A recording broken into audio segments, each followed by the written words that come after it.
ਲੋ ਜੀ ਸੱਜਣੋ, ਬੇਲੀਓ ਤੇ ਮਿੱਤਰੋ, ਅੱਜ ਪੰਜਾਬੀ ਸੋਸ਼ਲ ਮੂਵਮੈਂਟ ਦੇ ਮੋਢੀ ਮੁਹੰਮਦ ਜ਼ਾਹਿਰ ਭੱਟੀ ਹੋਰਾਂ ਵੱਲੋਂ ਇੱਕ ਦਾਵਤ ਦਾ ਅਹਿਤਮਾਮ ਕੀਤਾ ਗਿਆ ਵੈਲੈਂਸ਼ੀਆ ਟਾਊਨ ਲਾਹੌਰ।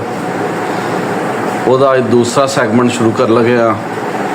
ਉਹਦਾ ਬਕਾਇਦਾ ਆਗਾਜ਼ ਕੀਤਾ ਜਾਂਦਾ ਹੈ, ਮੁੱਢ ਰੱਖਿਆ ਜਾਂਦਾ ਹੈ। ਜਨਾਬ ਮੁਹੰਮਦ ਨਦੀਮ ਇਕਬਾਲ ਬਾਊ ਆਪਣੀ ਖੂਬਸੂਰਤ ਆਵਾਜ਼ ਦੇ ਨਾਲ ਮਹਿਫਲ ਨੂੰ ਗਰਮਾਉਣਗੇ ਜੀ। पहले तो मैं इसका जाएगा और चूँकि मुदस्सर इकबाल भट्ट साहब के हवाले नाल गीत अज की तकरीब तो मैं मुजाहिर भट्टी साहब के उन्होंने का भी मशहूर हाँ तो मुदस्सर इकबाल भट्ट साहब का तमाम का साथियों का अहबाब का मशहूर तो मैं लाहौर तो मंसूर शाह हज़रत शाह हुसैन लाहौरी उन्होंने कलाम पेश करने की सादत हासिल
फकीर निमा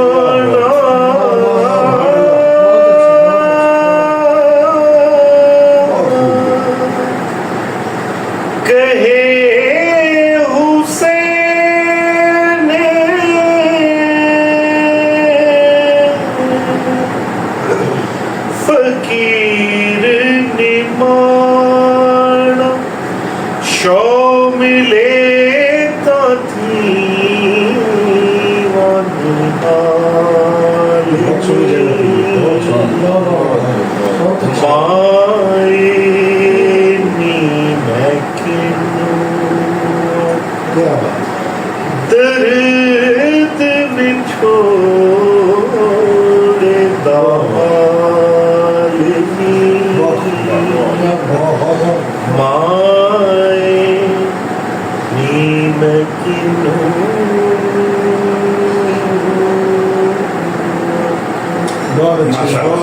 माशाल्लाह जी, बहुत सोना पड़े बहुत बहुत खूब जी, बहुत खूब। मोहम्मद नदीम इकबाल बाऊ साहब रियाज करते रहते हैं। अगे भी मैं मलिक साहब ने डिस्कस किया कि जिन्नी रियाजत करेंगे गला पुख्ता होता जाएगा। तो लो जी, असी अपनी इस इकट्ठ नूं अगां वधावांगे ते असी साडे इस इकट्ठ दे विच मौजूद ने पंजाबी सोशल मूवमेंट के आगू मोहम्मद ज़ाहिर भट्टी साहब, तो ये नाल उन्हां दे बैठे ने मियाँ अब्दुल रशीद एडवोकेट साहब, तो उन्हां दे नाल मौजूद ने पंजाबी महाज पाकिस्तान के आगू और जनाब मियाँ आसफ अली साहब। इन्हां दा इम्तियाज़ ये वे कि जिहड़ा मैं अक्सर अपने पंजाबी तहरीकां दे दोस्तां नूं आना हुंदा वां कि यार पंजाबी तहरीक नूं लाहौर तो बाहरों कड्डो। लाहौर तो बाहरों कड्ढण तो मुराद ये नहीं कि इन्हूं इत्थों कढ़ दिओ, मतलब ये वे कि लाहौर तो अलावा भी पंजाबी का बहुत ज़्यादा स्कोप है और पंजाब के शुमाली इलाके, पंजाब के जनूबी इलाके, उत्थे बहुत ज़्यादा काम करने की लोड़ है। मियाँ साहब ने इस काम का बेड़ा चुकया और इन्होंने राया अहमद खान खरल शहीद कॉन्फ्रेंस 2 दफ़ा करवा चुके हैं और इस तो अड इन्होंने फिर रहीम यार खान के अंदर मुसलसल मेरे हफ्त रोज़ा जी कॉन्फ्रेंस हुई सी जी मुकाबले भी हुए। और इस साल एक बड़ा काम इन्हें किया कि जनाबे वाला ख्वाजा गुलाम फरीद कोट मिठन वाले जोड़े ने उन्होंने दरबार से जाके जी पंजाबी कॉन्फ्रेंस करवाना एक बहुत वड्डा हार है। ये उत्ते मुबारकबाद दे भी मुस्तक ने और सारे पंजाबियों की तरफों इन्हों की मुबारकबाद है।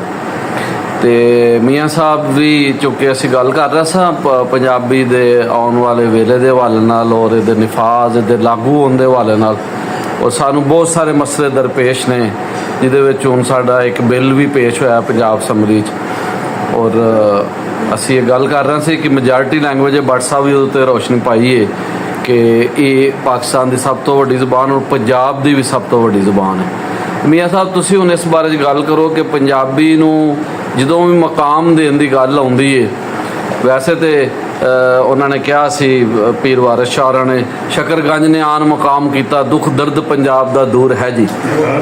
तो एक ही वजह कि सानू कोई हर मुद्दे के पिछे नवा दुख देने की कोशिश क्यों की जाती है कि जदों असी चाहते आगां टुरीए तो वो एक दुख पा दिता जाता है, यानी दुध दे विच खंड दे नाल जहर क्यों मिलाया जाता है।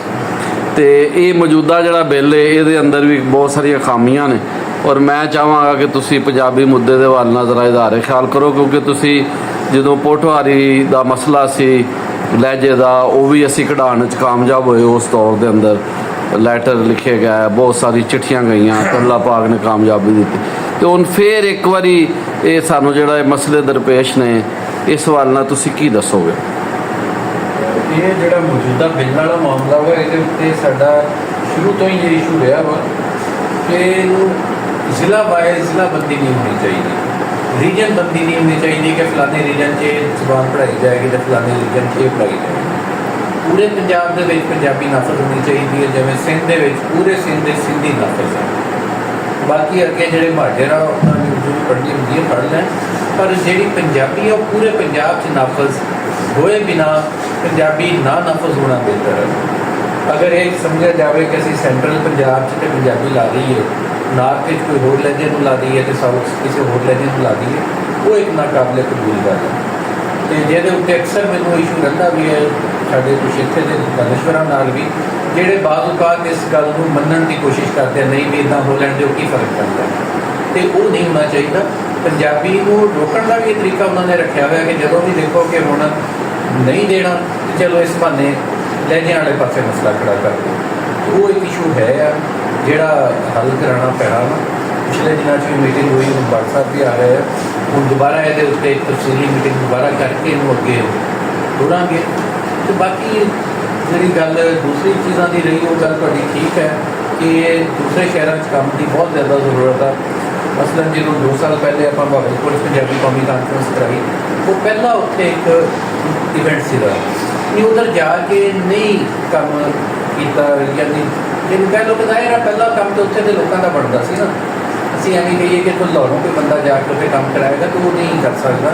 ਪਹਿਲੇ ਉੱਥੇ ਦੇ ਲੋਕਾਂ ਨੂੰ ਆਪ ਵੀ ਮੋਬਿਲਾਈਜ਼ ਹੋਣਾ ਪੈਂਦਾ, ਉਹ ਨਹੀਂ ਹੋਏ ਬਦਕਿਸਮਤੀ, ਅਤੇ ਉਹਨਾਂ ਦੇ ਨਾ ਹੋਣ ਦੇ ਨਾਲ ਸਾਡੇ ਇੱਧਰੋਂ ਦੋਸਤਾਂ ਨੇ ਤਵੱਜੋ ਨਹੀਂ ਕੀਤੀ। ਪਰ ਇਹ ਹੁਣ ਉੱਧਰ ਕੰਮ ਸ਼ੁਰੂ ਹੋ ਪਿਆ ਵਾ ਔਰ ਚੱਲ ਰਿਹਾ ਵਾ, ਔਰ ਇਨਸ਼ਾਅੱਲਾ ਅੱਗੇ ਚੱਲਦਾ ਵੀ ਰਹੇਗਾ।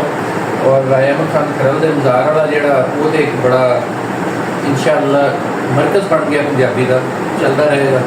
ਅਤੇ ਬਾਕੀ ਦੂਸਰਾ ਭੱਟ ਸਾਹਿਬ ਮਾਸ਼ਾਅੱਲਾ ਹੁਣ ਉੱਥੇ ਮੈਨਚੈਸਟਰ ਦੇ ਵਿੱਚ ਕਾਨਫਰੰਸ ਕਰਕੇ ਆਏ ਆ, ਯਾਨੀ ਕਿ ਹੁਣ ਪਾਕਿਸਤਾਨ 'ਚ ਨਹੀਂ ਬਾਹਰ ਵੀ ਹਰ ਪਾਸੇ ਕੰਮ ਤੁਰ ਪਿਆ ਵਾ। ਅਤੇ ਜਿਹੜਾ ਮੈਂ ਕਹਿੰਦਾ ਹੁੰਦਾ ਕਿ ਮੈਨਚੈਸਟਰ ਤੋਂ ਲੈ ਕੇ ਰਹੀਲਾ ਖਾਨ ਤੱਕ ਹਰ ਪਾਸੇ ਜਦੋਂ ਇੰਟਰਨੈਸ਼ਨਲ ਪੰਜਾਬੀ ਪ੍ਰੋਗਰਾਮ ਹੋ ਰਿਹਾ ਹੋਣਗੇ ਤਾਂ ਉਹ ਇੱਕ ਬੜਾ ਉਹਦੇ ਨਾਲ ਫਰਕ ਪੈਂਦਾ। ਔਰ ਜਿਹੜੀ ਸਾਡੀ ਪੁਰਾਣੀ ਖਾਹਿਸ਼ ਸੀ ਕਿ ਰਹੀਲਾ ਖਾਨ ਨੂੰ, ਭਾਵਲਪੁਰ ਨੂੰ ਪੰਜਾਬੀ ਦਾ ਮਰਕਜ਼ ਬਣਾਉਣ ਦੀ ਕੋਸ਼ਿਸ਼ ਕਰੀਏ ਕਿ ਲਾਹੌਰ ਤੋਂ ਬਾਅਦ ਪੰਜਾਬੀ ਦਾ ਜੇ ਕੋਈ ਮਰਕਜ਼ ਹੈ ਅਤੇ ਉਹ ਇਲਾਕਾ, ਉਹਦੇ ਵਿੱਚ ਅਸੀਂ ਕਾਫੀ ਹੱਦ ਤੱਕ ਕਾਮਯਾਬ ਹੋ ਚੁੱਕੇ ਹਾਂ। ਇਨਸ਼ਾਅੱਲਾ ਅੱਗੇ ਵੀ ਇਹ ਸਿਲਸਿਲਾ ਚੱਲਦਾ ਰਹੇਗਾ। ਬਾਕੀ ਥੋੜ੍ਹਾ ਜਿਹਾ ਬਸ ਸਟਾਈਲ ਦਾ ਫਰਕ ਆ। ਭੱਟ ਸਾਹਿਬ ਨੇ ਉੱਥੇ ਇਸ ਵਾਰੀ ਜਿਹੜਾ ਕੀਤਾ ਕਿ ਸਿਰਫ ਪਾਕਿਸਤਾਨੀ ਅਤੇ ਮੁਸਲਿਮ ਪੰਜਾਬੀਆਂ ਨੂੰ ਇਕੱਠਾ ਕੀਤਾ, ਪਰ ਅਸੀਂ ਜਿਹੜਾ ਅੱਜ 2023 ਸੀ ਦੁਬਈ ਵਾਲੀ ਜਦੋਂ ਅਸੀਂ ਕਾਨਫਰੰਸ, ਜੋ ਪਹਿਲੀ ਕਾਨਫਰੰਸ ਸੀ ਉੱਥੇ ਦੁਬਈ 'ਚ, ਉੱਥੇ ਇਹੀ ਫੈਸਲਾ ਸੀ। ਕਿਉਂਕਿ ਮੈਨੂੰ ਉਦੋਂ ਇਸ਼ੂ ਇਹ ਸੀਗਾ ਕਿ ਜਦੋਂ ਅਸੀਂ ਗੂਗਲ 'ਤੇ ਜਾਂਦੇ ਹਾਂ, ਪੰਜਾਬੀ ਲਿਖ ਕੇ ਸਰਚ ਕਰਦੇ ਹਾਂ, ਅਤੇ ਪੰਜਾਬੀ ਉਵੇਂ ਤਾਂ ਅਸੀਂ ਕਹਿੰਦੇ 8ਵੀਂ ਵੱਡੀ ਜ਼ੁਬਾਨ ਹੈ, ਪਰ ਗੂਗਲ 'ਤੇ ਜਾ ਕੇ 21ਵੀਂ ਅਤੇ 34ਵੀਂ ਵੱਡੀ ਜ਼ੁਬਾਨ ਬਣਦੀ ਹੈ। ਉਹ ਇਸ਼ੂ ਕੀ ਹੈ, ਉੱਥੇ ਸਿੱਖਾਂ ਦੀ ਪੰਜਾਬੀ ਵੱਖਰੀ ਕਾਊਂਟ ਹੁੰਦੀ ਹੈ, ਸਾਡੀ ਪੰਜਾਬੀ ਵੱਖਰੀ ਕਾਊਂਟ ਹੁੰਦੀ ਹੈ। ਅਤੇ ਜਦੋਂ ਤੱਕ ਉਹ ਇਕੱਠੀ ਹੋ ਕੇ ਕਾਊਂਟ ਨਹੀਂ ਹੋਏਗੀ ਅਤੇ ਉਹ 8ਵੀਂ ਵੱਡੀ ਜ਼ੁਬਾਨ ਨਹੀਂ ਬਣਦੀ। ਹੁਣ ਗੂਗਲ 'ਤੇ ਅਗਲਾ ਮਸਲਾ ਇਹ ਹੈ ਕਿ ਉੱਥੇ ਗੁਰਮੁਖੀ ਨੂੰ ਪੰਜਾਬੀ ਕਹਿੰਦੇ, ਸ਼ਾਹਮੁਖੀ ਉੱਥੇ ਹੈ ਹੀ ਨਹੀਂ। ਔਰ ਸਿੱਖਾਂ ਨੇ ਵੀ ਇਹਦੇ ਉੱਤੇ ਜ਼ੋਰ ਰੱਖਿਆ ਕਿ ਗੁਰਮੁਖੀ ਨੂੰ ਅੱਗੇ ਕੀਤਾ, ਕਦੀ ਸ਼ਾਹਮੁਖੀ ਉਹਨਾਂ ਨੇ ਅੱਗੇ ਕਰਨ ਦੀ ਕੋਸ਼ਿਸ਼ ਹੀ ਨਹੀਂ ਕੀਤੀ। ਉੱਥੇ ਵੀ ਉਹਨਾਂ ਨੂੰ ਇਹ ਰਿਕੁਐਸਟ ਕੀਤੀ ਸੀ ਕਿ ਅਸੀਂ ਨਹੀਂ ਕਹਿੰਦੇ ਕਿ ਗੁਰਮੁਖੀ ਰਸਮ ਖ਼ਤ ਖਤਮ ਕਰ ਦਿਓ, ਪਰ ਉਹਦੇ ਬਰਾਬਰ ਸ਼ਾਹਮੁਖੀ ਰਸਮ ਖ਼ਤ ਜਿਹੜਾ ਉਸ ਤੋਂ ਜ਼ਿਆਦਾ ਸੀਗਾ ਅੰਗਰੇਜ਼ ਦੇ ਆਉਣ ਤੋਂ ਪਹਿਲੇ, ਅੰਗਰੇਜ਼ ਨੇ ਇੱਕ ਕੀਤਾ ਨਾ ਕਿ ਜਿਹੜਾ ਇੱਥੇ ਪੰਜਾਬੀ ਡਿਪਾਰਟਮੈਂਟ ਵੀ ਬਣਾਇਆ, ਉਹ ਗੁਰਮੁਖੀ 'ਚ ਬਣਾਇਆ। ਹਾਲਾਂਕਿ ਨਾਲ ਸ਼ਾਹਮੁਖੀ ਲਾ ਦਿੰਦੇ ਅਤੇ ਸ਼ਾਇਦ ਉਹ ਸਾਡਾ ਕੰਮ ਬਿਹਤਰ ਰਹਿੰਦਾ। ਔਰ ਇਹ ਜਿਹੜਾ ਲੈਂਗੁਏਜ ਬੈਰੀਅਰ ਉਦੋਂ ਹੀ ਪਿਆ। ਉਸ ਤੋਂ ਪਹਿਲੇ ਜਿਹੜੇ ਸਰਦਾਰ ਸੀ ਉਹ ਵੀ ਸ਼ਾਹਮੁਖੀ ਪੜ੍ਹ ਲੈਂਦੇ ਸੀ, ਸਿੱਖ ਸ਼ਾਹਮੁਖੀ ਪੜ੍ਹ ਲੈਂਦੇ ਸੀਗੇ। ਗੁਰਮੁਖੀ ਖਾਜਾ ਗੁਲਾਮ ਫਰੀਦ ਸਾਹਿਬ ਆਪ ਗੁਰਮੁਖੀ ਸਿਖਾਉਂਦੇ ਰਹੇ ਲੋਕਾਂ ਨੂੰ, ਪਿੱਛੇ ਕੀ ਰਹਿ ਜਾਂਦਾ। ਹਸਨੈਨ ਸਾਹਿਬ ਤੁਹਾਨੂੰ ਇਸ ਗੱਲ ਦਾ ਜੀ ਮੁਕਾਬੀ ਇਸਤੁਲ ਮਜਾਲਸ ਉਹ ਪੜ੍ਹਾਉਂਦੇ ਸਨ ਸਿਖਾਉਂਦੇ ਸਨ। ਜਿਹੜੀ ਸੀ ਉਹ ਵੀ ਗੁਰਮੁਖੀ 'ਚ ਲਿਖੀ ਜਾਂਦੀ ਸੀ। ਯਾਨੀ ਅੰਗਰੇਜ਼ ਨੇ ਆ ਕੇ ਪੰਜਾਬੀ ਨੂੰ ਗੁਰਮੁਖੀ ਦੇ ਨਾਲ ਜੋੜਤਾ, ਸ਼ਾਹਮੁਖੀ ਨੂੰ ਬਿਲਕੁਲ ਪਿੱਛੇ ਸਿੱਟ ਕੇ ਸਾਡੇ ਉੱਤੇ ਉਰਦੂ ਲਾ ਦਿੱਤੀ। ਉੱਥੋਂ ਬਹੁਤ ਵੱਡਾ ਜਿਹੜਾ ਇਸ਼ੂ ਬਣਿਆ। ਅੱਛਾ, ਇਹਦਾ ਇੱਕ ਹੋਰ ਮੈਨੂੰ ਨਾਲ ਹੀ ਯਾਦ ਆ ਗਿਆ, ਜਿਹੜੀ ਆਪਾਂ ਰਹੀਲਾ ਖਾਨ ਕਾਨਫਰੰਸ ਕਰਾਈ, ਉਹ 'ਚ ਅਸੀਂ ਆਸਟ੍ਰੇਲੀਆ ਤੋਂ ਇੱਕ ਗਰੁੱਪ ਸੱਦਿਆ। ਆਸਟ੍ਰੇਲੀਆ 'ਚੋਂ ਸਾਡੇ ਦੋਸਤ ਆ ਮਿੰਟੂ ਬਰਾੜ ਅਤੇ ਸਰ ਮੁਹੱਬਤ ਹੋਣੀ, ਉਹਨਾਂ ਨੇ ਉੱਥੇ ਕੀ ਕੀਤਾ ਕਿ ਜਿਹੜੀਆਂ ਕਿਤਾਬਾਂ ਵਾ ਪੰਜਾਬੀ ਦੀਆਂ, ਉਹਦੇ ਕੋਲ ਆਪਾਂ ਗੁਰਮੁਖੀ ਨਹੀਂ ਪੜ੍ਹ ਸਕਦੇ, ਗੁਰਮੁਖੀ ਵਾਲੇ ਸ਼ਾਹਮੁਖੀ ਨਹੀਂ ਪੜ੍ਹ ਸਕਦੇ। ਲੈਂਗੁਏਜ ਬੈਰੀਅਰ ਐਸਾ ਵਿੱਚ ਪਿਆ ਹੋਇਆ, ਬਲਕਿ ਲੈਂਗੁਏਜ ਦੀ ਸਕ੍ਰਿਪਟ ਬੈਰੀਅਰ ਉਹਨੂੰ ਕਹਿੰਦੇ। ਉਹਨਾਂ ਨੇ ਉਹਨਾਂ ਨੂੰ ਆਡੀਓ ਸ਼ੇਪ ਦੇ ਵਿੱਚ ਕਿਤਾਬਾਂ ਲਿਆਉਣੀਆਂ ਸ਼ੁਰੂ ਕੀਤੀਆਂ, ਔਰ ਉੱਥੇ ਬੜੀ ਵੱਡੀ ਉਹਨਾਂ ਨੇ ਇੱਕ ਵੈਬਸਾਈਟ ਬਣਾਈ, ਹਜ਼ਾਰਾਂ ਦੇ ਹਿਸਾਬ 'ਤੇ ਕਿਤਾਬਾਂ ਜਿਹੜੀਆਂ ਬੋਲ ਕੇ ਆਡੀਓ ਦੇ ਵਿੱਚ ਲਿਆਂਦੀਆਂ। ਹੁਣ ਉਹ ਸਿੱਖ ਵੀ ਸੁਣੇ, ਮੁਸਲਮਾਨ ਸੁਣੇ, ਸਾਰਿਆਂ ਲਈ ਬਰਾਬਰ। ਅੱਛਾ, ਉਹਨਾਂ ਨੂੰ ਉੱਥੇ ਸੱਦਿਆ, ਉਹਦੇ ਉੱਤੇ ਗੱਲਬਾਤ ਹੋਈ। ਉਹਨਾਂ ਦਾ ਅਸੀਂ ਫਿਰ ਪਿਲਾਕ ਦੇ ਨਾਲ MOU ਸਾਈਨ ਕਰਾਇਆ। ਪਿਲਾਕ ਦੇ ਵਿੱਚ ਕੋਈ 15,000 ਦੇ ਕਰੀਬ ਪੰਜਾਬੀ ਕਿਤਾਬ ਆ। ਉੱਥੋਂ ਫਿਰ ਅੱਗੇ ਪੰਜਾਬ ਯੂਨੀਵਰਸਿਟੀ ਵੱਲ ਵੀ ਜਾਣ ਦਾ ਹੈ ਪਲਾਨ। ਉਹ ਹੁਣ ਕੀ ਕਰ ਰਿਹਾ, ਉਹ ਵੈਬਸਾਈਟ ਦੇ ਉੱਤੇ ਆਪਣੇ ਉਹਨੂੰ ਬੋਲ ਕੇ ਸਾਰਾ ਚੜਾ ਰਿਹਾ। ਅੱਛਾ, ਮੇਰਾ ਖਿਆਲ 'ਚ ਬੜਾ ਸੌਖਾ ਕੰਮ ਹੋਣਾ, ਕੋਈ ਮਹੀਨੇ 2-6 ਪੂਰਾ ਹੋ ਜਾਏਗਾ। ਉਹ ਪਤਾ ਇਹ ਲੱਗਿਆ ਕਿ ਇੱਕ ਕਿਤਾਬ ਜਿਹੜੀ ਹੈ ਮੀਆਂ ਸਾਹਿਬ 3 ਦਿਨ ਲੈ ਰਹੀ ਆ, ਔਰ ਉਹਨਾਂ ਨੇ ਇੱਥੇ ਬਕਾਇਦਾ ਤੌਰ 'ਤੇ ਆਪਣਾ ਸਟੂਡੀਓ ਵੀ ਬਣਾਇਆ। ਇਕਵਿਪਮੈਂਟ ਇੰਡੀਆ ਤੋਂ ਲਿਆ, ਉਸ ਟਾਈਮ ਚੰਗਾ ਟ੍ਰੈਂਡ ਸੀ ਕਿ ਹਾਲੇ ਜੰਗ ਦੱਸੀ ਕੋਈ ਮਾਮਲਾ। ਹੁਣ ਉਹ ਕਿਤਾਬਾਂ ਦਾ ਸਿਲਸਿਲਾ ਇੱਥੇ ਜਾਰੀ, ਔਰ ਸਾਰੀਆਂ ਕਿਤਾਬਾਂ ਉਹ ਚੜਾ ਰਹੇ ਆ। ਪਰ ਇਹ ਇੱਕ ਛੋਟਾ ਜਿਹਾ ਉਹਦੇ ਵਿੱਚ ਇਹ ਇੱਕ ਸੀਨ ਹੈ। ਅਸਲ ਕੰਮ ਉਹੀ ਹੈ ਕਿ ਜਦ ਤੱਕ ਇਹ ਸਕ੍ਰਿਪਟ ਬੈਰੀਅਰ ਵਾਲਾ ਕੰਮ ਨਹੀਂ ਟੁੱਟਦਾ, ਪੰਜਾਬੀ ਵਾਲਾ ਕੰਮ ਉਸ ਲੈਵਲ 'ਤੇ ਨਹੀਂ ਜਾਣਾ, ਅਤੇ ਉਹ ਵੀ ਬੜਾ ਜ਼ਰੂਰੀ ਹੈ। ਅਤੇ ਬਾਕੀ ਅਸੀਂ ਗੂਗਲ 'ਤੇ ਅੱਜ ਤਾਈਂ ਸ਼ਾਹਮੁਖੀ ਨੂੰ ਕਰਾ ਹੀ ਨਹੀਂ ਸਕੇ ਤਸਲੀਮ। ਉਹ ਜਦੋਂ ਵੀ ਕੋਈ ਗੱਲ ਆਉਂਦੀ ਪੰਜਾਬੀ ਲਿਖੀ ਆਉਂਦੀ ਹੈ, ਉਹ ਗੁਰਮੁਖੀ ਆ ਜਾਂਦੀ। ਅਸੀਂ ਗੁਰਮੁਖੀ ਦਾ ਮੁਖਾਲਫ ਨਹੀਂ ਹੈਗੇ, ਐਵੇਂ ਕਹੀਏ। ਗੁਰਮੁਖੀ ਵੀ ਸਾਡਾ ਹੀ ਹੈ, ਦੇਵਨਾਗਰੀ ਵੀ ਸਾਡਾ ਹੀ ਸਕ੍ਰਿਪਟ ਹੈ। यानी पंजाबी जी है नागरी च भी तो लिखी जाती है ना, हम तो रोमन च भी लिखी जा रही है। और बल्कि जमीलपाल साहब तो कहते होंगे कि रोमन जो ज़्यादा बेहतर है, शायद शाहमुखी तो भी वो कहते ज़्यादा बेहतर है, वो पंजाबी जी है वो एग्जैक्ट लिखी जा सकती है, दोनों पढ़ सकते हैं। वो अगे के मामला पर वही कि अच्छा वो हम जो उन्होंने शुरू होया किताबों का, उन्होंने इतने मुलाजम रखे, पूरे बंदे हायर किए। अच्छा मैंने क्या, मैं भी मेरे को इन्ना टाइम नहीं है कि मैं बह सका, जो उन्होंने सारा समझाया। मैं क्या ਤੁਹਾਡਾ 7 साल का प्रोजेक्ट है सारिया किताबा करने का, 7 साल कौन बैठा रहे फिलहाल के पूरा स्टाफ उन्होंने हायर किया और 1 करोड़ का प्रोजेक्ट जोड़ा मैं समझदा कि रहीजा खान कानफ्रेंस के साढ़े 3 ਜਿਹੜੀਆਂ कामयाबियां सी उन्होंने चो एक ये सी। दूजी सरदार दलबीर कठोरिया साहब ने उत्थे जो पंजाबी तर्जमे की बुक विखाई असी कराई थी, दारुल इस्लाम वाले ने तर्जमा छापिया 3 साल पहले। उन्होंने ये गिला सीगा कि जी सानू जिम्मे पहले नहीं सारे सानू मिले कि यार असी भी तो काम किया अज तक तुहाडे पंजाबियों ने कभी उन्होंने एप्रीशिएट नहीं किया। मैं क्या हो यार साडे लिए तो सब तो वड्डी असी कानफ्रेंस का आगाज़ ही उस तो किया मुख विखाई। सरदार दलबीर कठोरिया साहब जो साढ़े चेयरमैन है विश्व पंजाबी सभा के, उन्होंने उत्थे अनाउंस किया कि इनू गुरमुखी करा के चढ़ते पंजाब के मैं तकसीम करावांगा, और वो जाते हुए कल्याण की ड्यूटी ला गया कि भी इनू गुरमुखी कराइए तो उत्थे असीं इनू तकसीम करिए। तो ख्वाजा साहब वाला जोड़ा है ही सी ख्वाजा साहब का, तो फिर ख्वाजा साहब मैं समझदा कि साढ़े उत्थे दे झुमर आ। और पंजाबी दे विच मैं हमेशा कहना हुंदा है पंजाबी सब तो ज़्यादा मान तरान उन्होंने दिता गया। लोग भावें जो मर्जी करते रहन कहते रहन, पर असीं तो उन्होंने ख्वाजा साहब नहीं छड़ सकते। तो इसलिए ये चीज़ां जिहड़ियां वा बेहतर मां ਜਦੋਂ भी इकट्ठे होकर बैठी दा उदों चीज़ां अगे तुरदियां बेहतर निकलदियां, सजैशनस आदियां विच लोगों की गलबात आती है, उन्होंने अगे वधाईदा तो अगे भी इंशाअल्लाह चलता रहेगा। तो बाकी जो अगली खतरनाक गल यह है कि अज पीपल्स पार्टी ने कौमी असैम्बली के विच भी ये मामला चक्या पंजाब की वंड वाला, और नाल PTI ने बकायदा मुहिम के तौर पर शुरू कर दिता। ये सरकार कोल ने अज उत्थे गल की तो बकायदा उन्होंने कैंपेन लॉन्च कर दी जनूबी पंजाब सूबा बनाने की, वो उत्ते फिर रल के बहन की जरूरत है। तो बैठा भी किसी टाइम कोई प्रोग्राम व्हाट्सएप सदो सारे की मीटिंग से वो भी कोई लाया अमल तैयार करिए। बहुत शुक्रिया। बाकी ज़ाहिर भट्टी साहब आज करते रहते हैं, इन्होंने खाने वाला पहले भी करते रहेंगे और इंशाअल्लाह अगे भी इन्हां लाते रहेंगे तो करते रहेंगे सारे रल। बड़ी मेहरबानी जी। मियाँ आसफ अली साहब अपने विचार साझे कर रहे सन। साढ़े दरम्यान FM 95 के जनाब ब्रॉडकास्टर एंकर पर्सन जनाब मुमताज़ मलिक साहब मौजूद ने, तो मैं उन्होंने अगे विनती कराँगा कि वो अपने विचार साझे करन ते सामने आ जाओ।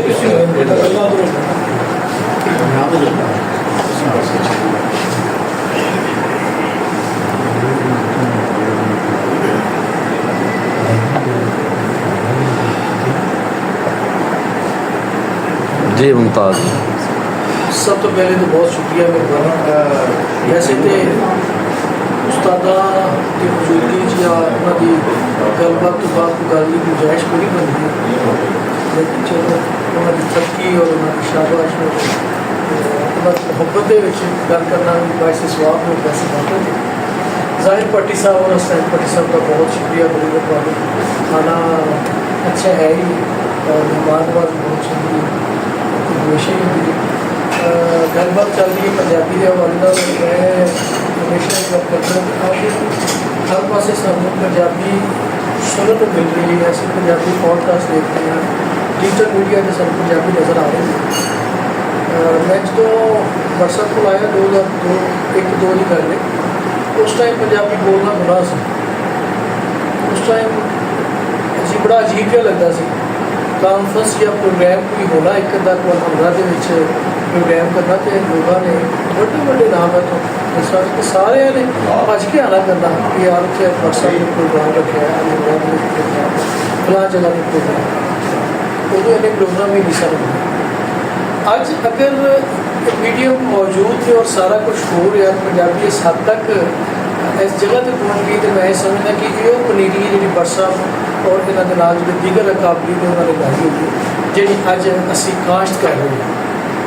और मैं चूँकि उस टाइम का नाल मौजूद और मैंने पता है कि उदों अजीब सूरत हाल सी पढ़ने वैसे कोई ना चैनल जोड़े ने इवन के ਖਬਰ ਜਾਣੀ ਸਾਡੀ ਕਦੀ ਤੇ ਪੰਜਾਬੀ ਦੇ ਹਵਾਲੇ ਨਾਲ ਉਹ ਖਬਰ ਨਹੀਂ ਸੀ ਇਦਾਰੇ ਕਈ ਲੱਗਦੇ ਹੁੰਦੇ।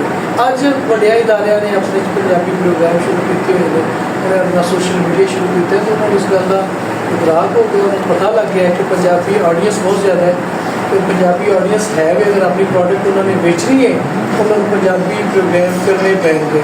बहरहाल एक मुबारकबाद है और एक अच्छा मैसेज भी है कि जो लोग ये गल करते हैं कि पंजाबी पता नहीं किधर जा रही है, पंजाबी खत्म हो जाएगी। बट साहब हमेशा एक गल करते हैं फरमाते हैं बट साहब कहते हैं कि पंजाबी चूँकि सूफियात तो बाबिया ज़ाहिर है नहीं हमेशा और रहना हमेशा। बाबा फरीदुद्दीन कहते शिकर रहमतुल्लाह अलैह साहब का खैरा देखो आपका टाइम किलो का सी अज तो अगर असी कोई मतलब 900 साल के लगभग तकरीबन तो उस तो पहले उन्होंने अगर पंजाबी लिखी है पंजाबी बोली तो इसका मतलब है कि ये मामला उस तो बहुत पहले दे रहे तो खैर ये हमेशा रहने वाला मामला मिलजुल के काम करने की गल है। साडा सब तो बड़ा मसला है वे ਅਸੀਂ ਨਾ ਸਾਡੇ 'ਚ ਆਪਸ ਵਿੱਚ ਸਲੂਕ ਇਤਫਾਕ ਕੋਈ ਨਹੀਂ ਹੈ। ਪੰਜਾਬੀ ਦੇ ਕਿਸੇ ਵੱਡੇ ਮੁੱਦੇ 'ਤੇ ਵੱਡੇ ਟੀਚੇ 'ਤੇ ਤੁਸੀਂ ਪ੍ਰੋਗਰਾਮ ਰੱਖ ਲਓ, ਕੰਮ ਕਰ ਲਓ, ਲੇਕਿਨ ਉੱਥੇ ਅਸੀਂ ਇਕੱਠੇ ਨਹੀਂ ਹੁੰਦੇ ਆ। ਅਸੀਂ ਠੀਕ ਹੈ ਦੁਕਾਨਦਾਰੀਆਂ ਹੋਣੀਆਂ ਚਾਹੀਦੀਆਂ ਨੇ, ਆਪਣੀਆਂ ਸਾਰੀਆਂ ਦੀ ਹੋਣੀ ਚਾਹੀਦੀ, ਇਹ ਚੰਗੀ ਗੱਲ ਹੈ, ਇਹਦੇ ਨਾਲ ਹੋਰ ਬਿਹਤਰ ਹੋ ਜਾਏਗਾ। ਲੇਕਿਨ ਜਿਹੜੇ ਅਹਿਮ ਇਸ਼ੂਜ਼ ਨੇ ਜਿਵੇਂ ਗੱਲ ਹੋ ਰਹੀ ਹੈ ਪੰਜਾਬ ਅਸੈਂਬਲੀ ਦੇ ਹਵਾਲੇ ਨਾਲ ਬਿੱਲ ਦੀ ਗੱਲ ਹੋ ਰਹੀ ਹੈ, ਜਿਸ ਤਰ੍ਹਾਂ ਵੰਡਣ ਦੀ ਗੱਲ ਹੋ ਰਹੀ ਹੈ ਪੰਜਾਬੀ ਨੂੰ, ਫਿਰ ਇਸ ਤੋਂ ਇਲਾਵਾ ਪੰਜਾਬੀ ਲਾਗੂ ਕਰਵਾਉਣ ਦੀ ਗੱਲ ਹੋ ਰਹੀ ਹੈ। ਇਹੋ ਜਿਹੇ ਇਸ਼ੂਜ਼ ਨੇ ਜਿਵੇਂ ਹੁਣ ਬਲੋਚਿਸਤਾਨ ਦੇ ਵਿੱਚ ਪੰਜਾਬੀਆਂ ਨੂੰ ਮਾਰੇ ਜਾਣ ਦੀ ਗੱਲ ਹੋ ਰਹੀ ਹੈ। ਇਹਨਾਂ ਦੇ ਇਸ਼ੂਜ਼ 'ਤੇ ਸਾਨੂੰ ਸਾਡੇ ਸਾਰਿਆਂ ਦੇ ਮਸਾਇਲ ਨੇ, ਸਾਨੂੰ ਸਾਰਿਆਂ ਨੂੰ ਇਕੱਠੇ ਹੋ ਕੇ ਇੱਕ ਆਵਾਜ਼ ਹੋ ਕੇ ਸਾਨੂੰ ਤੁਰਨਾ ਪੈ ਰਿਹਾ। ਮੈਨੂੰ ਇੱਕ ਮੈਂ ਮਤਲਬ ਕਿਸੇ ਏਜੰਸੀ ਦੇ ਕੋਈ ਸਮਝ ਲਓ ਬੰਦਾ ਕਿਸੇ ਨਾਲ ਗੱਲ ਕੀਤੀ ਕਿ ਯਾਰ ਅਸੀਂ ਇੰਨਾ ਕੁਛ ਅਸੀਂ ਰੌਲਾ ਵੀ ਪਾਉਂਦੇ ਹਾਂ, ਸਾਡਾ ਇੰਨਾ ਕੁਛ ਹੁੰਦਾ ਹੈ, ਤੁਹਾਡੇ ਤੇ ਕੋਈ ਜੂੰ ਤੱਕ ਨਹੀਂ ਲਿਖਦੀ, ਮਤਲਬ ਤੁਸੀਂ ਤੇ ਕੋਈ ਐਕਸ਼ਨ ਨਹੀਂ ਲੈਂਦੇ। ਤੇ ਉਹਨੇ ਬੜੀ ਅੱਛੀ ਗੱਲ ਕੀਤੀ ਸੀ, ਉਹ ਬੜਾ ਅਹਿਮ ਸੀ। ਉਹਨੇ ਕਿਹਾ ਤੁਸੀਂ ਕਿੰਨੇ ਹੋ ਪੰਜਾਬੀ? ਮੈਂ ਕਿਹਾ ਤੁਸੀਂ 13 ਕਰੋੜ ਦੇ ਕਰੀਬ ਕਰੀਬ ਆ। ਜਿਸ ਦਿਨ 1300 ਰੋਡ 'ਤੇ ਨਿਕਲ ਆ ਗਏ, 1300 ਜਿਸ ਦਿਨ ਤੁਸੀਂ ਆ ਗਏ ਉਸ ਦਿਨ ਗੱਲ ਬਣ ਜਾਏਗੀ ਤੁਹਾਡੀ। ਉਹ ਗੱਲ ਠੀਕ ਹੈ ਕਿ 1300 ਹੀ ਵੀ ਅਸੀਂ ਹੁੰਦੇ ਪਏ ਸੀ, 13 ਹੀ ਅਸੀਂ ਹੁੰਦੇ ਆ। ਤੇ ਬਹਰਹਾਲ ਅੱਲਾਹ ਤਾਲਾ ਸਾਨੂੰ ਸਲੂਕ ਇਤਫਾਕ ਦੇਵੇ ਔਰ ਤੁਹਾਡੇ ਸਭ ਦਾ ਬਹੁਤ ਸ਼ੁਕਰੀਆ। ਕਾਨਫਰੰਸਿਸ ਜਿਹੜੀਆਂ ਨੇ ਜੀ ਅਲਹਮਦੁਲਿਲਾ ਇਹ ਚੱਲ ਰਹੀਆਂ ਨੇ, ਬਹੁਤ ਸ਼ਾਨਦਾਰ ਮੈਨਚੈਸਟਰ ਕਾਨਫਰੰਸ ਹੋਈ, ਬਹੁਤ ਸਾਰੇ ਸਵਾਲਾਂ ਦਾ ਜਵਾਬ ਇਹ ਕਾਨਫਰੰਸ ਹੈ ਜਿਹੜੀ ਹੋ ਚੁੱਕੀ ਔਰ ਇੰਸ਼ਾਅੱਲਾ ਜਿਹੜੀ ਉਹ ਨਵੰਬਰ 'ਚ ਹੋਣ ਜਾ ਰਹੀ ਹੈ। ਇੱਥੇ ਜੇ ਇਬਤਦਾ ਹੈ ਤੇ ਵੇਖੋ ਇੰਸ਼ਾਅੱਲਾ ਇਹ WhatsApp ਜਿਵੇਂ ਫਰਮਾ ਰਹੇ ਨੇ ਪਿਛਲੇ ਬਲਾਗ ਵਿੱਚ ਉਹਨਾਂ ਨੇ ਕਿਹਾ ਕਿ ਹੁਣ ਸੀ ਇੰਗਲੈਂਡ ਦੇ ਵਿੱਚੋਂ ਨਿਕਲ ਕੇ ਇੰਸ਼ਾਅੱਲਾ ਬਾਕੀ ਦੀਗਰ ਮਮਾਲਿਕ ਵਿੱਚ ਵੀ ਇੰਸ਼ਾਅੱਲਾ ਇਹ ਪ੍ਰੋਗਰਾਮ ਹੋ ਰਹੇ ਨੇ ਤੇ ਬੜੀ ਖੁਸ਼ਾਈ ਗੱਲ ਹੈ। ਮੇਰੇ ਵੱਲੋਂ ਸਭ ਨੂੰ ਢੇਰੋਂ ਢੇਰ ਮੁਬਾਰਕਾਂ, ਅੱਲਾਹ ਤਾਲਾ ਸਾਨੂੰ ਇਸਤਕਾਮਤ ਦੇਵੇ।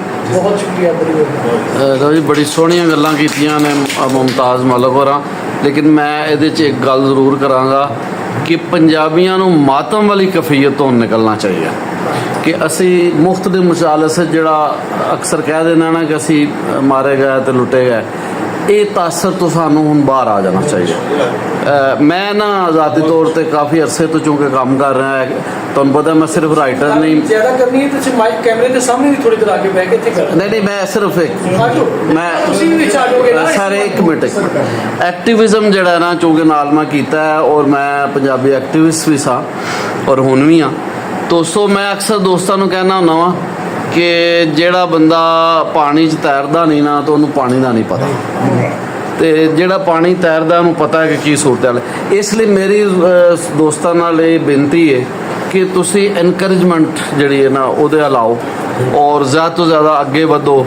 ਔਰ ਪੰਜਾਬੀ ਦਾ ਜਿਹੜਾ ਅੱਛਾ ਇਖਤਲਾਫ ਦਾ ਵੀ ਮੈਂ ਗੱਲ ਕਰਨਾ ਚਾਹੁੰਦਾ, ਤੁਸੀਂ ਕਿਸੇ ਵੀ ਕਮਿਊਨਿਟੀ 'ਚ ਬਹੋਗੇ ਨਾ ਤੁਹਾਨੂੰ ਸਾਨੂੰ ਆਪਣਾ ਤਾਂ ਇਖਤਲਾਫ ਨਜ਼ਰ ਆ ਰਿਹਾ, ਜਦੋਂ ਉਹਨਾਂ 'ਚ ਬਹੋਗੇ ਨਾ ਤੇ ਉੱਥੇ ਵੀ ਤੁਹਾਨੂੰ ਬਹੁਤ ਸਾਰੀਆਂ ਚੀਜ਼ਾਂ ਸੁਣਨ ਨੂੰ ਮਿਲਣਗੀਆਂ, ਲੇਕਿਨ ਕਿਉਂਕਿ ਅਸੀਂ ਉੱਥੇ ਬੈਠਦੇ ਨਹੀਂ, ਉਹ ਇੱਕ ਅਲੱਗ ਕਮਿਊਨਿਟੀ ਹੁੰਦੀ ਹੈ, ਉਹਨਾਂ 'ਚ ਵੀ ਇਖਤਲਾਫ ਮੌਜੂਦ ਨੇ। ਲਿਹਾਜ਼ਾ ਇਹ ਇੱਕ ਨੈਚੁਰਲ ਚੀਜ਼ ਹੈ ਇਖਤਲਾਫ ਦਾ ਹੋਣਾ, ਇਹ ਰਹੇਗਾ। ਲੇਕਿਨ ਜਿਹੜੀ ਗੱਲ ਤੁਸੀਂ ਏਕਤਾ ਦੀ ਕੀਤੀ ਆਪ ਸਾਹਿਬ, ਮੈਂ ਉਹਦੀ ਤਾਰੀਫ ਕਰਨਾ ਕਿ ਏਕਤਾ ਤੋਂ ਬਗੈਰ ਜਿਹੜਾ ਨਾ ਕੁਛ ਨਹੀਂ ਹੁੰਦਾ, ਏਕਤਾ ਹੋਣੀ ਚਾਹੀਦੀ ਹੈ ਔਰ ਬਹੁਤ ਜ਼ਰੂਰੀ ਹੈ। ਏਕਤਾ ਹੀ ਹੈ ਕਿ ਭੱਟ ਸਾਹਿਬ ਤੇ ਮੀਆਂ ਸਾਹਿਬ ਇਕੱਠੇ ਬੈਠੇ ਨੇ, ਦੋ ਮਹਾਨ ਜਿਹੜੇ ਨੇ ਨਾ ਉਹ ਇੱਕ ਯੰਗ ਨੇ ਤੇ ਇੱਕ ਜਿਹੜੇ ਨੇ ਨਾ ਉਹ ਬਜ਼ੁਰਗ ਦਾਨਿਸ਼ਵਰ ਨੇ। ਅੱਛਾ ਚਲੋ ਯੰਗ ਹੀ ਮੈਂ ਕਹਿ ਦਿੰਦਾ, ਭੱਟ ਸਾਹਿਬ ਵੀ ਯੰਗ ਹੀ ਨੇ, ਲੇਕਿਨ ਇਹ ਕਿ ਮੈਂ ਤੇ ਉਹਨਾਂ ਕੋਲ ਇਸ ਲਈ ਗੱਲ ਕੀਤੀ ਹੈ ਕਿ ਉਹ ਚੂੰਕਿ ਬਜ਼ੁਰਗ ਨੇ ਅਸੀਂ ਉਹਨਾਂ ਕੋਲੋਂ ਸਿੱਖਣਾ ਹੈ। ਤੇ ਸਾਡੀ ਖੁਸ਼ਕਿਸਮਤੀ ਹੈ ਕਿ ਇੱਥੇ ਜਨਾਬ ਮੀਆਂ ਅਬਦੁਲ ਰਸ਼ੀਦ ਐਡਵੋਕੇਟ ਸਾਹਿਬ ਵੀ ਮੌਜੂਦ ਨੇ ਔਰ ਮੈਂ ਉਹਨਾਂ ਅੱਗੇ ਬੇਨਤੀ ਕਰਾਂਗਾ ਕਿ ਉਹ ਕਾਵਾ ਬੇਸ਼ੱਕ ਨਾਲ ਜਾਰੀ ਰੱਖਣ, ਲੇਕਿਨ ਆਪਣੇ ਵਿਚਾਰ ਵੀ ਸਾਂਝੇ ਕਰ ਦੇਣ। जी बड़ी मेहरबानी भट्टी साहब, शुक्रिया जनाब ज़ाहिर भट्टी साहब का जिन्होंने सारे दोस्तों ने इतने इकट्ठा किया, मिल के बहन का मौका बख्शे। जिथे इन्ने सीनियर उस्तादा वर्गे लोग बैठे तो उन्होंने सामने मेरी गल करनी जी वो नहीं बनती। मैं तो सिर्फ भट्ट साहब को मुबारकबाद देवांगा कि लंदन वर्गे शहर के यूके जाके एडी वड्डी कॉन्फ्रेंस कराए, ये मुबारकबाद है मुस्तक तो ज़ाहिर भट्टी साहब जिन्होंने समय पर बुलाया, जिन्ना अच्छा खाना खुआया उन्हीं अच्छिया समय पर गल्लां सुनने को मिलियां। तो मैं एक बार फिर इन्होंने मुबारकबाद देना, बड़ी मेहरबानी, शुक्रिया। बड़ी मेहरबानी जी। इंशाअल्लाह इंशाअल्लाह ते जनाब साढ़े नाल इत्थे बिलाल मुदस्सर भट्ट साहब भी बैठे ने ते मैं उन्हां दा जिक्र इसलिए छेड़िया कि वो चूंकि इन्हां दा भी शुक्रिया, क्योंकि ये जिहड़ी विरासत भट्ट साहब दी है पंजाब ते पंजाबी है, तुसीं ओनूं लै के अगां टुरना है, वो टुर भी रहे हो इंशाअल्लाह। तो बहुत मेहरबानी। तो जनाब अली बाबर भट्ट साहब भी मौजूद ने, तो ज़रा सामने आ जाओ। तो तुसी मैं हुण जवान नहीं तुहानूं नौजवान आखांगा, तो तुसी गल करोगे अपना पंजाब ते पंजाबी दे मुद्दे दे हवाले नाल, क्योंकि तुहाडा तजर्बा काफ़ी हो चुकिया काम कर करके, जिहड़े तुसां वीलॉग भी कीते ने। तो जनाब अली बाबर भट्ट साहब फिर जिहड़ा ना इज़हार ख्याल करनगे और अपने विचार जिहड़े ने वो साझे करनगे। ये नौजवान बड़े कीमती ने भट्ट साहब, अली बाबर मियां आसिफ फ्यूचर है ना जी बिल्कुल फ्यूचर है ना असि तो इन्हों तो उम्र चंगे निकल गए ऐसे तो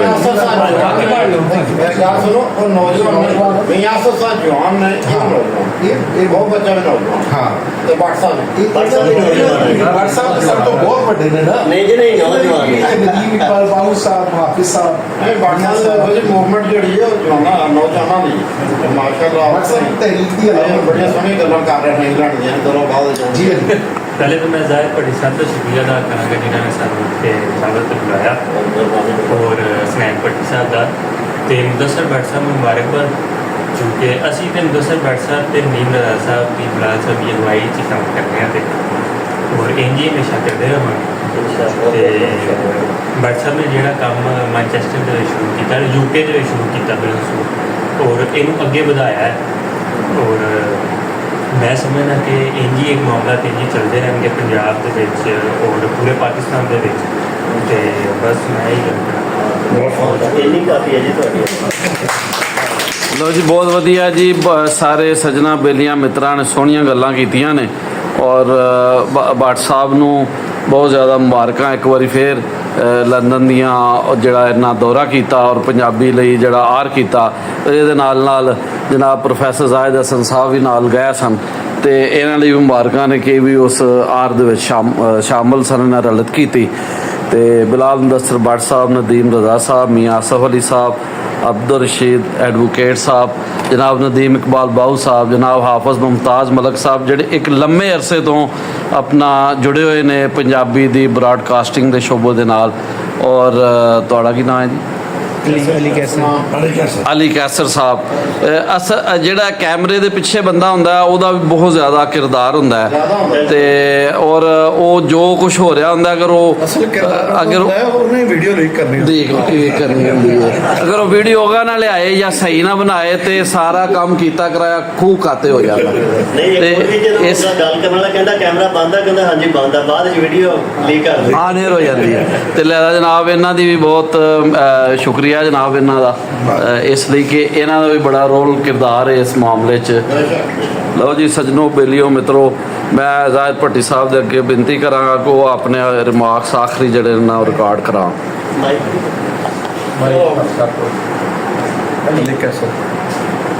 इधर आ जाओ। सामने आओ।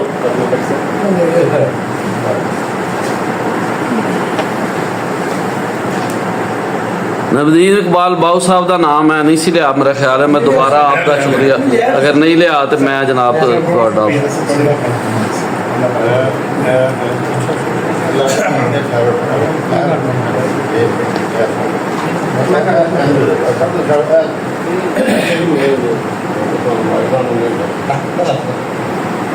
रोज एक बार फिर सारे दोस्तों का बहुत शुक्रिया और देखो तुसी मैं समझना कि साਡਾ मामला है कि बड़ी बड़ी महान हस्तियां ने पंजाबी सहाफत के इमाम जनाब मुदस्सिर इकबाल भट्ट साहब उन्होंने नायब इमाम जनाब नदीम रज़ा साहब फिर उस्ताद साढ़े जोड़े ने बहुत बड़ी यूनिवर्सिटी के नाम से प्रोफैसर ज़ाहद हसन ब्रॉडकास्टर ने जनाब अपना मुमताज़ मलिक साहब मियाँ आसफ साहब पंजाबी महाज के बहुत बड़े सदर ने नाल उन्होंने सैकटरी मियाँ अब्दुल रशीद साहब बाहू साहब बाहू साहब के सरदार ने बाकी दूसरे अली किधर गया अली वो बैठे नहीं ये सारे मैं समझना तो बड़ा एक नुमाने दी देखो अगे मैं गल ये की है कि देखो खाना पीना तो खाते जिंदा बंदा एक मिल बैठने का नजरिया है तो असी मैं समझना कि पहला भी असी करते रहे फिर भी इंशाअल्लाह ताला और व्हाट्सएप खसूसी तौर पर मुबारकबाद एक तो रीयूनियन दूसरे इन्हों की मेहरबानी इन्हें साडा नाम रखे उन्होंने वैसे इन्होंने बोल गए तो ये दोबारा इन्होंने मियाँ साहब का मतलब सारा आया सुखा ये फिर ये हर जगह होता है बस साहब ने एक गल बड़ी अच्छी की जी कहते जी कोई आवे तो सही मैं तो झोली च पा के बैठ नहीं और इन्होंने इंजीनियर क्या ना इन्होंने कदम ला हाँ तो भट्ट साहब ने जो क्या ना कहा बड़ी शफकत है भट्ट साहब की जो भी इन्होंने कहा इन्होंने जनाब इन्हें कहा तो भट्ट साहब ने बड़ी मेहरबानी है इन्हों की तो बाहर ये खास तौर पर देखो जी पंजाबी जी है भट्ट साहब ने जोड़े थे मैनचेस्टर इंटरनेशनल पंजाबी कॉन्फ्रेंस कराई है वो मैं समझना जी बड़ी बड़ी गल है और ये देश विदेश हर जगह पर हम जोड़ा ना पूरी क्रॉस द बॉर्डर में जो है कम फैल गया तो पर मैं तो अपनी मिस्टेक ऐसी मिस्टेक नहीं होगी मैं नाउमीद नहीं ये दिन ब दिन दिए ना दिया जाता है ये अल्लाह की देखो कल दो सन आज 11 ने इस तरह वादा कोई हम सारा पंजाब असैंबली का गल बाकी जो तुम कहते हो कि वो थोड़ा बहुत दुध मंगना ही पाई ने वो तो होंगे हर जगह ये बड़ी लंबी कहानी है दर्द की इस 800 साल तो बल्कि कह सकते 1000 साल तो 800 साल तो फारसी रही है फिर 200 साल तो अंग्रेजी रही है तो कोई साडा भी कसूर है ये हमने कोई मतलब कि कोई शहर के लोग भी जालम ने कोई सानू मरन का शौक भी सी ਹੁਣ ਜਿਹੜੀ ਗੱਲ ਦੇ ਕੰਮਾਂ ਦਾ ਤੌਕ ਵੀ ਸੀ ਹਾਂਜੀ ਕੀ ਜੋ ਰਾਮਾਂ ਵੀ ਔਖੀਆਂ ਸੀ ਮੇਰੀ ਗੱਲ ਵਿੱਚ ਕੰਮ ਦਾ ਉਹ ਸਰ ਮਕਸਦ ਸਮਝ ਗਿਆ ਨਾ ਗੱਲ ਕਰਨੀ ਤੇ ਗੱਲ ਇਹ ਵੀ ਕਿ ਇਹ ਸਾਰਾ ਕੋਈ ਸਾਡਾ ਵੀ ਕਸੂਰ ਹੈ ਤੇ ਕੋਈ ਹੋਰ ਵੀ ਸਟੈਬਲਿਸ਼ਮੈਂਟ ਦਾ ਵੀ ਉਸ ਜ਼ਮਾਨੇ 'ਚ ਵੀ ਵੇਖੋ ਕਰ ਲਿਓ ਕਿ ਅੰਗਰੇਜ਼ ਦੌਰ 'ਚ ਵੀ ਜਿਹੜਾ ਮੈਂ ਸਮਝਦਾ ਕਿ ਅੰਗਰੇਜ਼ ਦਾ ਕਸੂਰ ਨੇ ਤੇ ਸਾਡੇ ਸਾਰੇ ਜਿਹੜਾ ਸਾਡੇ ਵੰਡ ਸੀ ਮਜ਼ਹਬੀ ਉਹ ਵੀ ਇੱਕ ਹੈ ਮੇਨ ਵਜ੍ਹਾ ਤੇ ਨਾ ਤੇ ਜਦੋਂ ਉਰਦੂ ਲਫ਼ਜ਼ ਹੋਈ ਉਹ ਨਾ ਤਾਂ ਸਿੱਖਾਂ ਨੇ ਸਿੱਖ ਲੀਡਰਸ਼ਿਪ ਨੇ ਗੱਲ ਨਾ ਹਿੰਦੂ ਨੇ ਕੀਤੀ ਨਾ ਹੀ ਮੁਸਲਮਾਨ ਨੇ ਕੀਤੀ ਉਰਦੂ ਨਾਲ ਪੜ੍ਹਿਆ ਉਰਦੂ ਕੋਈ ਗੱਲ ਨਹੀਂ ਮੈਂ ਸਮਝਦਾ ਵੀ ਆਪਣੀ ਜ਼ਬਾਨ ਲੇਕਿਨ ਪੰਜਾਬੀ ਨੂੰ ਨਜ਼ਰਅੰਦਾਜ਼ ਕੀਤਾ ਗਿਆ ਔਰ ਉਹਦੀ ਇੱਕ ਸਭ ਤੋਂ ਵੱਡਾ ਮੀਆਂ ਸਾਹਿਬ ਦਾ ਜ਼ਿਕਰ ਕਰ ਰਹੇ ਸਨ ਕਿ ਇਹ ਜਿਹੜਾ ਨਾ ਗੁਰਮੁਖੀ ਸਕਰਿਪਟ ਗੁਰਮੁਖੀ ਦਾ ਸਕ੍ਰਿਪਟ ਆ ਜਿਹੜਾ ਇਹ ਬੜਾ ਵੱਡਾ ਇਸ਼ੂ ਹੈ ਔਰ ਅੱਜ ਵੀ ਇਸ਼ੂ ਹੈ ਤੇ ਲੇਕਿਨ ਫਿਰ ਵੀ ਅਗਰ ਅਸੀਂ ਅੱਗੇ ਵੱਧਦੇ ਜਾਵਾਂਗੇ ਦੇਖੋ ਜੀ 70% ਜਿਹੜੇ 80% ਪੰਜਾਬੀ ਜਿਹੜੇ ਨੇ ਉਹ ਸ਼ਾਹਮੁਖੀ ਤੇ 20% ਦੂਸਰੇ ਲੇਕਿਨ ਅਸਲ ਸਵਾਗਤ ਐਸਾ ਗੱਲ ਹੈ ਕਿ ਉਹਨਾਂ ਪੜ੍ਹਾਈ ਹੈ ਉਹਨਾਂ ਆਪਣੇ ਚੜ੍ਹਦੇ ਪੰਜਾਬ ਨੇ ਇਹਨੂੰ ਮਤਲਬ ਨਾਫਜ਼ ਕੀਤਾ ਇਹ ਗੁਰਮੁਖੀ ਜਿਹੜੀ ਹੈ ਨਾ ਉਹ ਪੂਰੀ ਦੁਨੀਆ ਦੇ ਅਸਰ ਦੇਖਿਆ ਜਾਏ ਉਹ ਪਛਾਣ ਬਣ ਗਈ ਫਿਰ ਮੈਂ ਸਮਝਦਾ ਜੋ ਸਿੱਖਾਂ ਨੇ ਜ਼ਿੰਦਾ ਰੱਖਿਆ ਇਹ ਬੜੀ ਗੱਲ ਹੈ ਤਾੜੀ ਤੋਂ ਭੁੱਲ ਗਿਆ ਹੁਣ ਸਾਡੇ ਇੱਥੇ ਤਹਿਰੀਕ ਚੱਲੀ ਹੈ ਇਨਸ਼ਾ ਅੱਲਾਹ ਤਾਲਾ ਮੈਂ ਸਮਝਣਾ ਕਿ ਅਸੀਂ ਅਗਰ ਸਾਬਤ ਕਦਮ ਰਹਾਂਗੇ ਤਾਂ ਉਹਨੂੰ ਜਿਹੜੇ ਸਾਬਤ ਦੇ ਸਾਡੇ ਇਮਾਮ ਜਿਹੜੇ ਨੇ ਟੀਪੂ ਜਿਹੜੇ ਨੇ ਹਾਂਜੀ ਮੈਂ ਸਮਝਣਾ ਕਿ ਇਹ ਪੰਜਾਬ ਨੂੰ ਵੇਖੋ 35 ਸਾਲ ਤੋਂ ਇੱਕ ਛੋਟੀ ਜਿਹੀ ਗੱਲ ਨਹੀਂ ਇੱਥੇ ਸਾਲ ਅਖਬਾਰ ਕੱਢਣਾ ਬੜਾ ਮੁਸ਼ਕਿਲ ਹੈ ਉਰਦੂ ਤੇ ਹੀ ਕੱਢ ਕੇ ਵੇਖ ਲਓ ਤੇ ਲੇਕਿਨ 35 ਸਾਲ ਤੋਂ ਮੁਸਲਿਮ ਦਾ ਜਿਹਨਾਂ ਨੂੰ ਸਲੂਟ ਹੈ ਜਿਹਨਾਂ ਨੂੰ ਔਰ ਇਹੋ ਜਿਹੇ ਅਗਰ ਮਹਾਨ ਲੋਕ ਜਿਹੜੇ ਨੇ ਪੰਜਾਬ ਵਿੱਚ ਹੋਣਗੇ ਤੇ ਪੰਜਾਬੀ ਨੂੰ ਕੋਈ ਗੱਲ ਮੈਂ ਇੱਕ ਵਾਰੀ ਫਿਰ ਸਾਰਿਆਂ ਦਾ ਸ਼ੁਕਰੀਆ ਅਦਾ ਕਰਨਾ ਭੱਟ ਸਾਹਿਬ ਤੁਹਾਨੂੰ ਬਹੁਤ ਬਹੁਤ ਮੁਬਾਰਕ ਰੱਬ ਕਰੇਗਾ ਅਸੀਂ ਇਕੱਠੇ ਹੁੰਦੇ ਰਹੀਏ ਤੋ ਜੀ ਅੱਜ ਦਾ ਜਿਹੜਾ ਸਾਡੀ ਪੰਜਾਬੀ ਬੈਠਕ ਹੈ ਇਹ ਬੜੀ ਖੂਬਸੂਰਤ ਪੰਜਾਬੀ ਪਿਆਰਿਆਂ ਨਾਲ ਸਜੀ ਰਹੀ ਹੈ ਤੇ ਆਖਿਰ ਤੇ ਮੈਂ ਹੀ ਕਹਾਂਗਾ ਕਿ ਸਾਨੂੰ ਕੰਮ ਕਰਨਾ ਹੋਏਗਾ इंशाअल्लाह ਜਦੋਂ ਆਰ ਕਰੋਗੇ ਨਤੀਜਾ ਜ਼ਰੂਰ ਨਿਕਲੇਗਾ ਬਕੌਲ ਬਾਬਾ ਫਰੀਦ ਜੇ ਤੂੰ ਅਕਲ ਲਤੀਫ ਫਰੀਦਾ ਜੇ ਤੂੰ ਅਕਲ ਲਤੀਫ ਕਾਲੇ ਲਿਖ ਨਾ ਲੇਖ ਆਪਣੇ ਗਿਰੇਵਾਨ ਮੇ ਸਿਰ ਨੀਵਾ ਕਰ ਵੇਖ ਤੇ ਸੋ ਗੱਲ ਇਸ ਤਰ੍ਹਾਂ ਕਿ ਲੇਖ ਭੈੜੇ ਨਹੀਂ ਸਾਨੂੰ ਕੰਮ ਚੰਗਾ ਕਰਨਾ ਹੋਏਗਾ ਆਰ ਕਰਨਾ ਹੋਏਗਾ ਤੇ ਮੀਆਂ ਮੁਹੰਮਦ ਬਖਸ਼ ਸਾਹਿਬ ਨੇ ਫਰਮਾਇਆ ਸੀ ਕਿ ਜਲ ਜਲ ਹਾਰ ਨਾ ਹਾਰੀ ਹਿੰਮਤ, ਇੱਕ ਦਿਨ ਫਿਰ ਸੀ ਪਾਸਾ, ਭੁੱਖਾ ਮੰਗਣ ਚੜੇ ਮੁਹੰਮਦ ਤੇ ਉੜਕ ਭਰਦਾ ਕਾਸਾ। ਤੇ ਮੰਜ਼ਿਲ ਜ਼ਰੂਰ ਮਿਲੇਗੀ ਤੇ ਇਨਸ਼ਾਅੱਲਾ ਅਸੀਂ ਕਾਮਯਾਬ ਹੋਵਾਂਗੇ। ਪੰਜਾਬ, ਪੰਜਾਬੀ ਤੇ ਪੰਜਾਬੀਅਤ, ਇਹਦਾ ਨਾਂ ਹੀ ਪਾਕਿਸਤਾਨ ਹੈ, ਕਿਉਂਕਿ ਇਹਦੇ ਨਾਲ ਹੀ ਪਾਕਿਸਤਾਨ ਬਚਣਾ ਹੈ। ਤਾਂ ਅਸੀਂ ਪਾਕਿਸਤਾਨ ਬਚਾਉਣਾ ਹੈ, ਇਸ ਮੁਲਕ ਨੂੰ ਬਚਾਉਣਾ ਹੈ, ਇਹਦੇ ਪੰਜਾਬੀ ਲਿਆਉਣੀ ਹੈ। ਪੰਜਾਬ ਵਿੱਚ ਅਗਰ ਪੰਜਾਬੀ ਆ ਗਈ ਤਾਂ ਉਹਦਾ ਮਤਲਬ ਇਹ ਹੈ ਕਿ ਪਾਕਿਸਤਾਨ ਦੇ ਅੰਦਰ ਅਸੀਂ ਇੱਕ ਬੜਾ ਵੱਡਾ ਮਾਰਕਾ ਸਰ ਤੱਕ ਹੈ, ਕਿਉਂਕਿ ਜਿਹੜਾ ਦੂਸਰਾ ਮੀਡੀਅਮ ਹੈ ਜਿਹੜਾ ਨਫ਼ਰਤ ਦਾ ਬਾਇਸ ਬਣਦਾ ਹੈ। ਮੈਂ ਹੁਣ ਗੱਲ ਕਰਾਂਗਾ, ਇੱਕ ਪੋਡਕਾਸਟ ਹੋ ਰਿਹਾ ਸੀ ਅੱਜ ਸਵੇਰੇ, ਉਹ ਮੈਂ ਵੇਖਿਆ ਔਰ ਉਹਦੇ 'ਚ ਉਹਨੇ ਜਿਹੜਾ ਕਾਮਰਾਨ ਖਾਨ ਨੇ ਵੀ ਦੂਸਰਾ ਜਿਹੜਾ ਅਕਸਰ ਕਰਦਾ ਹੈ ਵਿਗਾਵ, ਤੇ ਉਹਦੇ ਨਾਲ ਇੱਕ ਬੈਠਾ ਸੀ ਤੇ ਉਹਦਾ ਡਰਾਮਾ ਬੈਨ ਹੋਇਆ ਅਨਵਰ ਮਕਸੂਦ ਦਾ ਡਰਾਮਾ ਬੈਨ ਹੋਇਆ, ਜਿਹਦੇ ਵਿੱਚ ਉਹਨਾਂ ਨੇ 2 ਲਖਨਊ ਦੀ ਔਰਤਾਂ ਦਾ ਜ਼ਿਕਰ ਕੀਤਾ ਹੈ। 2 ਲਖਨਊ ਦੀ ਔਰਤਾਂ ਦਾ ਮੈਂ ਇਸ ਲਈ ਤੁਹਾਨੂੰ ਜਿਹੜਾ ਨਾ ਜੀ ਆਪਣਾ ਮੈਂ ਜ਼ਿਕਰ ਇਸ ਲਈ ਕਰ ਰਿਹਾ ਹਾਂ ਕਿ ਤੁਹਾਡੇ ਜ਼ਿਹਨ 'ਚ ਰਵੇ कि एक माइंड सेट भी है। हर ज़ुबान काबिल एहतराम है, हर ज़ुबान बोलने वाला काबिल एहतराम है, लेकिन माइंड सेट जो गलत है वो काबिल एहतराम नहीं। यानी अरवन मकसूद साहब जी हरकत करने मसरूफ ने कि उन्होंने तोहिन की है, कि है पंजाबियों की, कि है पख्तूना की और सिंधियों, और सुपैरिटी या ਵੱਡਾ ਕਿਹਨੂੰ ਕੀਤਾ ਹੈ? ਉਰਦੂ ਵਾਲਿਆਂ ਨੂੰ। 2 ਲਖਨਊ ਦੀ ਔਰਤਾਂ ਦੇ ਵੱਲ ਨਾਲ ਬਿਠਾ ਕੇ ਉਹਨਾਂ ਜਿਹੜੀ ਗੱਲ ਕੀਤੀ ਹੈ ਔਰ ਉਹਦੇ ਵਿੱਚ ਸਾਰਾ ਭੰਡ ਕੇ ਰੱਖ ਦਿੱਤਾ ਹੈ ਜਿਹੜੇ ਕਿ ਐਤ ਸਾਡੀਆਂ 4 ਇਕਾਈਆਂ ਨੇ। ਸੋ ਗੱਲ ਹੈ ਵੇ ਕਿ ਇਹ ਜਿਹੜਾ ਮਾਈਂਡ ਸੈਟ ਹੈ ਇਹ ਗਲਤ ਹੈ ਔਰ ਇਹ ਸਾਡੇ ਸਾਰੇ ਮੀਡੀਆ ਦੇ ਵਿੱਚ ਮੌਜੂਦ ਹੈ। ਉਹ ਮੁਖਤਲਿਫ ਤਰੀਕਿਆਂ ਨਾਲ ਹਮਲੇ ਕਰਦਾ ਹੈ। ਇਸ ਲਈ ਸਾਨੂੰ ਇਸ ਗੱਲ ਦੀ ਲੋੜ ਹੈ ਕਿ ਅਸੀਂ ਇਸ ਮਾਈਂਡ ਸੈਟ ਦੇ ਖਿਲਾਫ ਵੀ ਜਦੋਜਹਿਦ ਕਰਨੀ ਹੈ। ਔਰ ਅਸੀਂ ਜਿਸ ਤਰ੍ਹਾਂ WhatsApp ਸਾਫਤ ਦੇ ਸ਼ੋਭਨ ਇੱਕ ਲੰਬੇ ਅਰਸੇ ਤੋਂ ਮੁੰਸਲਿਕ ਨੇ, ਮੀਆਂ ਸਾਹਿਬ ਸਾਫੀ ਦੇ, ਨਦੀਮ ਰਜ਼ਾ ਸਾਹਿਬ ਨੇ, ਗੁਲਾਮ ਨਸਰ ਭੱਟ ਸਾਹਿਬ ਨੇ, ਪ੍ਰੋਫੈਸਰ ਸਾਹਿਬ ਨੇ, ਜ਼ਾਇਦ ਸਾਹਿਬ ਔਰ ਮੁਹੰਮਦ ਜ਼ਾਹਿਰ ਭੱਟੀ ਸਾਹਿਬ ਨੇ ਲਿਖਦੇ ਰਹੇ ਨੇ ਅਖਬਾਰਾਂ। ਅਤੇ ਇਹ ਜਿਹੜਾ ਮਾਈਂਡ ਸੈਟ ਹੈ ਇਸ ਨੂੰ ਅਸਾਂ ਕਾਊਂਟਰ ਕਰਨਾ ਦਲੀਲ ਦੇ ਨਾਲ। जो हलाक होया वो दलील नाल हलाक होया, जिहड़ा जिंदा होया वो दलील नाल जिंदा होया। लिहाजा सानू पूरी दलील दे नाल अपना मुकदमा पेश करना होएगा।